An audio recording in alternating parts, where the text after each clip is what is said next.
வணக்கம் மக்களே, இன்னைக்கு நம்ம பார்க்கக்கூடிய டாபிக் வந்து பார்த்தீங்கன்னா ஃபேட்டி லிவர், அதாவது ஈரலில் கொழுப்பு சேருதல் அப்படின்றது தான் ரொம்ப ரொம்ப முக்கியமான டாபிக்கு. கிட்டத்தட்ட வந்துட்டு ஒரு 100 பேர் இருக்காங்க டெஸ்ட் பண்ணுறோம் அப்படின்னா, இப்போ இருக்கிற லைஃப் ஸ்டைலில் பார்த்தீங்கன்னா ஒரு 70-80 பேருக்கு வந்து இது இருக்கிறதுக்கு வாய்ப்பு ரொம்ப அதிகமாக இருக்குது அப்படின்றது தான் இருக்குது. ஏன்னா நிறைய பேர் டெஸ்ட்டே பண்ணாமல் இருக்காங்க.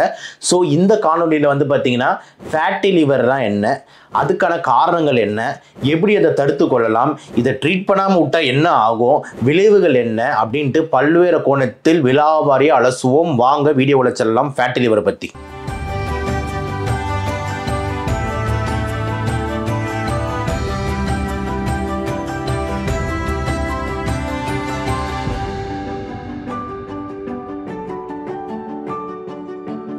ஸோ ஃபேட்டி லிவர், நான் ஆல்ரெடி சொன்ன மாதிரி ஃபேட்டுனா நாங்கள் கொழுப்பு, லிவர்னா ஈரல். ஸோ ஃபேட்டி லிவர்ன்றது என்னன்னா ஈரலை சுற்றி நிறைய கொழுப்பு சேருது, அது பேர் தான் ஃபேட்டி லிவர். இதுக்கு மெடிக்கலாக என்ன டேர்ம் சொல்கிறாங்கன்னா ஹெப்பாட்டிக் ஸ்டியட்டோசிஸ் அப்படின்ற மாதிரி. ஹெப்பாட்டிக்னா வந்து மெடிக்கல் டேர்மில் லிவர்னு அர்த்தம், ஸ்டியட்டோசிஸ்னா வந்துட்டு கொழுப்பு சேருதல்னு அர்த்தம். ஸோ ஃபேட்டி லிவருக்கு இன்னொரு பேர் ஹெப்பாட்டிக் ஸ்டியட்டோசிஸ் அப்படின்னு நம்ம வந்து சொல்லலாம். இதுக்கு காரணம் என்ன, ஏன் இது சார் ஃபார்ம் ஆகுது அப்படின்ற மாதிரி எடுத்துக்கிட்டிங்கன்னா 2 அழகான காரணங்களாக பிரிக்கலாம். ஒன்று வந்து பார்த்தீங்கன்னா மது ரிலேட்டட் ஃபேட்டி லிவர், இன்னொன்று மது இல்லாத ரிலேட்டட் ஃபேட்டி லிவர், அவ்வளோதான். ஸோ ஆல்கஹால் ரிலேட்டட், நான் ஆல்கஹால் ரிலேட்டட். ஆல்கஹால் ரிலேட்டட் அப்படின்னு ஆரம்பித்தோம்னா அப்போ இந்த ஃபேட்டி லிவருக்கு மிக முக்கியமான காரணமாக வருது வந்து பார்த்தீங்கன்னா மது, ஆல்கஹால். ஸோ அப்போ ஆல்கஹால் ரிலேட்டட் ஃபேட்டி லிவர் டிசீஸ்னு ஒன்று வருது. இது நம்ம ஆல்ரெடி இதுக்கு முன்னாடி வீடியோவில் பேசியிருக்கோம் சிரோசிஸ் பற்றி. அதனால் நான் இன்றைக்கி நம்ம என்ன கான்சன்ட்ரேட் பண்ணுறது வந்து பார்த்தீங்கன்னா அந்த 2வது பகுதி, நான் alcoholic fatty liver disease, NAFLD அப்படின்னு சொல்லிட்டு மருத்துவமான ஒரு எஸ்ஏ 5 மார்க் கொஸ்டினா கேட்டுக்கிட்டு இருக்கான். நான் ஆல்கஹாலிக் ஃபேட்டி லிவர் டிசீஸ் அப்படின்னா என்ன அப்படின்ட்டு. இப்போ இருக்கிற ஜென்ரேஷனில் நிறைய பேர் இந்த NAFLD-ஆல் பாதிக்கப்படுறாங்க. ஏகப்பட்ட பேரண்ட்ஸ் பார்த்துருக்கேன், ஏகப்பட்ட இந்த middle age man ID park இதெல்லாம் வேலை செய்கிறாங்களா, வராங்க வந்துட்டு நம்மக்கிட்ட வந்துட்டு சார் எனக்கு இந்த மாதிரி வயிறு பிரச்சனை, தொந்தரவு அப்படின்னு ஸ்கேன் எடுத்து பார்த்தா பெரிய ஃபேட்டி லிவர். என்ன சார் ஃபேட்டி லிவரா சார், என்ன சார் லிவர்ன்றீங்க, நான் வந்து குடிக்கவே மாட்டேனே, நான் சரக்குன்றது என்னன்னு தெரியாது, நான் மது பிரியனே கிடையாது அப்படின்ற மாதிரி சொல்லுவாங்க. அப்போது ஆல்கஹாலை தாண்டி ஒரு சில அதர் காரணமும் இருக்குது இந்த ஃபேட்டி லிவருக்கு. அது என்னென்ன அப்படின்னு பார்ப்போம். ஃபஸ்ட்டு ரொம்ப முக்கியமான விஷயம் என்ன அப்படி இந்த ஃபேட்டி லிவருக்கு ஆல்கஹாலை தாண்டி அப்படின்னு எடுத்துக்கிட்டோம்னா, நம்பர் 1 என்ன அப்படின்னா ஒரு செடென்ட்ரி லைஃப் ஸ்டைல். ரொம்ப இம்பார்ட்டன்ட். செடென்ட்ரி லைஃப் ஸ்டைலாக என்னது, ஒரு ஆக்டிவ் ஒர்க் இல்லாமல், ஒரு துரு நிறைய வேலை செய்யாமல், ஒன்றுமே வேலை செய்யாமல் ஒரு உட்காந்த இடத்துலேருந்தே வேலை செய்யறதுன்னு சொல்லுவாங்கள்ல, இன்னொரு ஆங்கிள் நோவாமல் நோம்பு கும்பிட்றதுன்றாங்களே, அதுதான் செடென்ட்ரி லைஃப் ஸ்டைல். ஓகேங்களா? ஸோ அப்படியே காலையில் எழுந்துக்கிறோம், அப்படியே வந்து ஒர்க் அட் ஹோம்னு சொல்லிட்டு லேப்டாப்பை திறந்து உட்காந்துக்கிட்டு அப்படியே ஒர்க் பண்ணிக்கிட்டு சாப்பிட்டுக்கிட்டு ஸ்விக்கியில் ஆர்டர் போட்டு அப்படியே திருப்பி சாப்பிட்டுட்டு தூங்கிட்டு திருப்பி அப்படியே லேப்டாப்பில் பார்த்துக்கிட்டு இந்த மாதிரி ஒரு செடென்ட்ரி லைஃப் ஸ்டைலில் இருந்துக்கிட்டு எந்த விதமான உடல் பயிற்சியோ இல்லைன்னா ஓடி ஆடி வேலை செய்கிற மாதிரி இந்த மாதிரி எந்த வேலையும் இல்லைன்னா ஃபேட்டி லிவருக்கு வரத்துக்கான வாய்ப்பு ரொம்ப அதிகமாகுது. Number 1. Number 2, insulin resistance. Insulin ரெசிஸ்டன்ஸ்னால் என்னது, நம்ம உடம்புல செக்ரீட் ஆகிற அந்த இன்சுலின் வந்துட்டு போய் தசைகள்லையோ இதுலேயோ வேலை செய்ய மாட்டேங்குது. அப்போ அதுக்கு முக்கியமான காரணம் என்ன, அந்த இன்சுலின் ரெசிஸ்டன்ஸ்க்குன்னு வரும்போது தான் முக்கியமானது வருது ஒபிசிட்டி. அப்போ நம்மளோட BMI எவ்வளோக்கோல அதிகமாக ஏறுதோ, ஓகேங்களா, நல்லா ஞாபகம் வச்சுக்கோங்க, வெயிட் இல்லை ஒபிசிட்டி. வெயிட்ன்றது வந்து நிறைய பேர் வந்து பார்த்தீங்கன்னா 70, 80, 90 கூட இருப்பாங்க. ஆனால் அவங்களுக்கு வந்து பார்த்தீங்கன்னா மசில் மாஸ், ஸ்டாமினா அந்த மாதிரி இருக்கும். ஆனால் நான் சொல்கிறது என்னென்னா கொழுப்பு மட்டுமே அதிகமாக இருந்துக்கிட்டு வெயிட் ரொம்ப அதிகமாக இருக்கும்போது அது பேர் ஒபிசிட்டின்னு சொல்லுவோம். ஸோ அந்த ஒபிசிட்டி வந்து இருக்கும்போது ஃபேட்டி லிவர் வரதுக்கான வாய்ப்பு அதிகமாகுது. 2. 3வது வந்து பார்த்தீங்கன்னா ஹை கொலஸ்ட்ரால் லெவல்ஸ். இந்த பிளட்ல சில பேர் சார் ஒல்லியாக தான் சார் இருக்கேன், மதுவும் அருந்த மாட்டேன், ஆனால் எனக்கு எப்படி ஃபேட்டி லிவர் அப்படின்ற மாதிரி இருந்ததுன்னா இந்த கொலஸ்ட்ரால் லெவல்ஸ் ரத்தத்தில் உங்களுக்கு அதிகமாக இருந்தாலும் ஃபேட்டி லிவர் வர்றதுக்கான வாய்ப்பு வந்து இருக்கு. இந்த 3 முக்கியமான காரணங்கள். 4வது முக்கியமான காரணம் தவறான உணவு பழக்கங்கள். ரொம்ப ரொம்ப முக்கியமான காரணம் பேட் ஈட்டிங் ஹேபிட்ஸ். ஓகேங்களா? எப்போ பார்த்தாலும் வந்துட்டு தவறான கொழுப்புகள் எடுக்கிறது, தவறான ஃபேட்டை சாப்பிட்றது, தவறான ஹை சுகர்ஸ் எடுக்கிறது, ஹை கார்போஹைட்ரேட்ஸ் எடுக்கிறது, எல்லாமே லிவரில் போயிட்டு ஃபேட் அக்யூமுலேட் பண்ணிக்கிட்டே இருக்கும். அப்போ வந்து பேட் ஈட்டிங் ஹேபிட்ஸ்ன்றது இன்னொரு இம்பார்ட்டன்ட் ஃபேக்டராக வந்து அமையுது.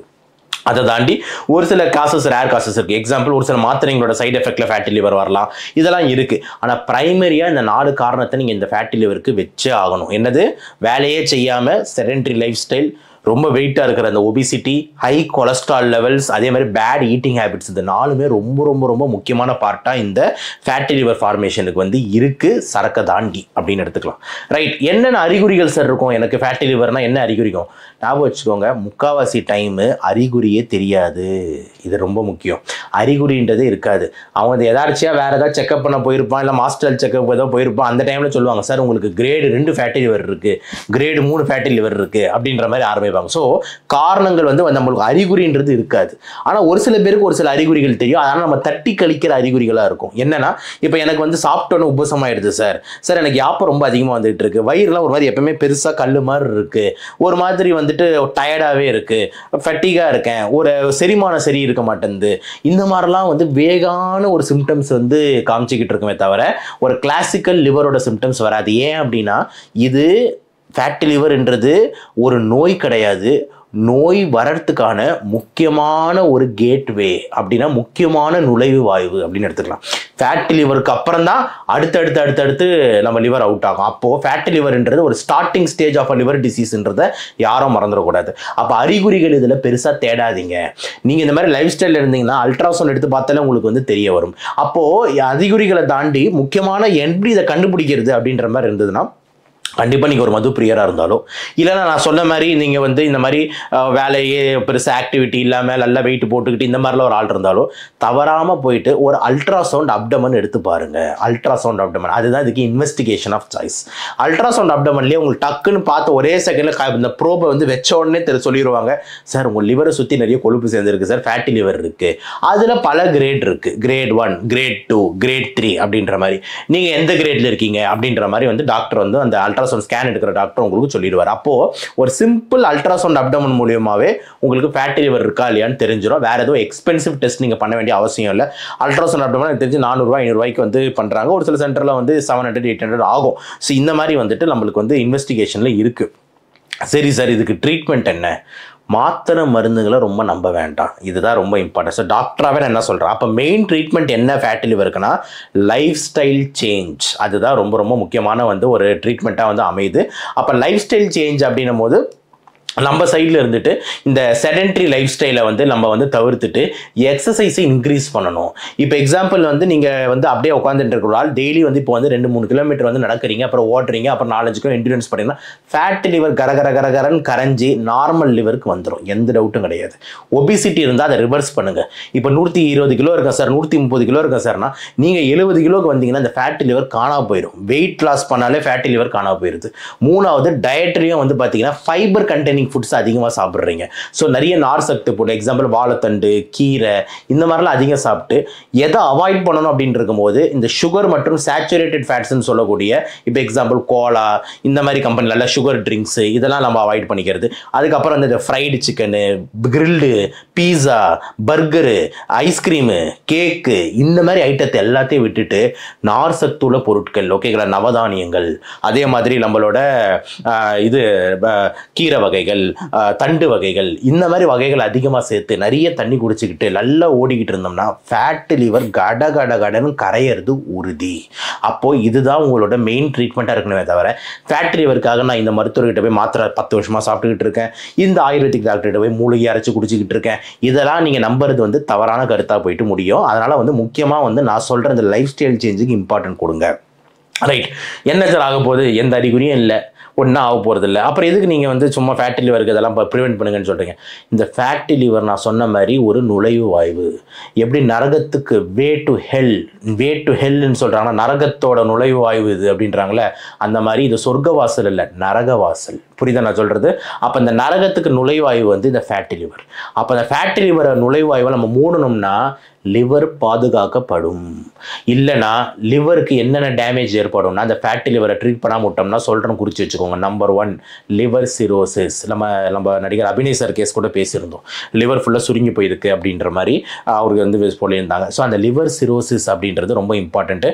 அதே மாதிரி நம்ம இவர் கூட நினைக்கிறேன், நம்ம மலையாள நடிகர் நம்ம கலாபவன் மணி சார் நினைக்கிறேன். ஸோ அவரை பற்றி நம்ம பேசியிருந்தோம். இந்த ஒரு 3-4 இயர்ஸ் இறந்துட்டார், அவருக்கு சிவியர் லிவர் சிரோசிஸ் மாதிரி ப்ராப்ளம். இந்த மாதிரி பல பேருக்கு இந்த ஈரல் கெட்டு போய் ப்ராப்ளம் ஆயிருக்கு. அப்போ இந்த ஈரல் கெட்டு போகிறதுக்கு முன்னாடி காரணம் யாரு? இந்த ஃபேட்டி லிவர். அப்போ லிவர் சிரோசிஸ் ஆகலாம். அப்புறம் இந்த லிவரில் கேன்சர் வரலாம், அது பேர் தான் லிவர் கார்சினோமான்னு சொல்லுவோம். இதே மாதிரி இன்னொரு ரொம்ப இம்பார்ட்டன்ட் வந்து பார்த்தீங்கன்னா லிவர் ஃபெயிலியர், ஈரலே கெட்டு போய் டோட்டலாக ஃபெயிலியர் ஆகிடுச்சு, அப்போ வேறு ஈரலை மாற்றி வைக்கணுன்ற நிலமை. இதெல்லாம் தேவையா? அப்போது இந்த ஃபேட்டி லிவர்ன்றது ரிவர்சிபிள், மாற்றத்துக்கு உட்பட்டது. நீங்கள் அடிச்சிங்கன்னா நார்மலாகி வந்துடும். அப்படின்னு இருக்கும் போது ஏன் அதை கீலியர் நம்ம விடணும்? அதனால் ரொம்ப இம்பார்ட்டன்ட் வந்து ப்ரிவென்ஷன் தான். ஸோ இந்த ஓவரால் இந்த வீடியோவில் நான் என்ன சொல்ல வரேன் அப்படின்ற மாதிரி பார்த்தீங்கன்னா, ஃபேட்டி லிவர் இப்போ இருக்கிற ஜென்ரேஷனுக்கு ரொம்ப காமனாக இருக்குது. ஏன்னா நிறைய பேர் செடென்டரி லைஃப் ஸ்டைலில் இருக்காங்க, வெயிட் போடுறாங்க, பேட் ஃபுட் ஹேபிட்ஸில் இருக்காங்க. அப்போ ஃபேட்டி லிவர் நம்ம தடுக்கணும்னா, அந்த ஃபேட்டி லிவர் வந்து ஒரு நரக வாசலாக இருக்குது for liver failure, for liver injury, அதே மாதிரி லிவர் கேன்சருக்கு. அப்போ ஃபேட்டி லிவர் நம்ம நினச்சோம்னா நல்ல வெயிட் லாஸ், நல்ல ஒரு ஆக்டிவ் லைஃப் ஸ்டைல், நல்ல கரெக்ட் டயட் அண்ட் நல்ல எக்ஸசைஸ் மூலியமாக நம்ம இந்த ஃபேட்டி லிவரை டோட்டலாக ரிவர்ஸ் பண்ண முடியும். அப்படின்றதுனால தயவு செஞ்சு மக்கள் அனைவரும் கொஞ்சம் கூர்ந்து செயல்படுங்க அப்படின்னு சொல்லி இந்த வீடியோ உங்களுக்கு ரொம்ப யூஸ்ஃபுல்லாக இருக்கும். இந்த தகவல்லாம் நீங்கள் போய் தேடி படித்தாலும் படிக்கிறது கஷ்டம். ஆனால் எளிய முறையில் சாமானிய மக்களுக்கு போய் சேரணும், இந்த லைஃப் ஸ்டைல் இந்த ஜென்ரேஷன் நல்லா இருக்கணும்னு நான் கஷ்டப்பட்டு இதெல்லாம் உங்கள்கிட்ட பேசிக்கிட்டு இருக்கேன். தயவு செஞ்சு இந்த வீடியோஸ்க்கெலாம் ஆதரவு கொடுங்க, சப்ஸ்கிரைப் பண்ணுங்கள், தெரிஞ்சவங்களாம் ஷேர் பண்ணுங்கள். இதெல்லாம் ரொம்ப ரொம்ப முக்கியமான கான்செப்ட். எவ்வளோ தேவையில்லாத அந்த நடிகைகள் டான்ஸு கேம்ஸு நம்ம ஷேர் பண்ணுறோம். ஆனால் ஹெல்த் கண்டென்ட்ஸ் அப்படின்னு வரும்போது நம்ம உடம்பு தானங்க மெயின், ஹெல்த் இஸ் வெல்த்தில். அப்போ இதெல்லாம் நீங்கள் போய் கொண்டு போய் சேருங்க அப்படின்றது நம்மளோட ஒரு கோரிக்கையாக வச்சுக்கோங்க. ஸோ தயவு செஞ்சு இந்த மாதிரி வீடியோஸ்க்கெலாம் ஆதரவு தாருங்கன்னு சொல்லி மீண்டும் இன்னொரு வீடியோவில் சந்திப்போம். அதுவரை நன்றி, வணக்கம்.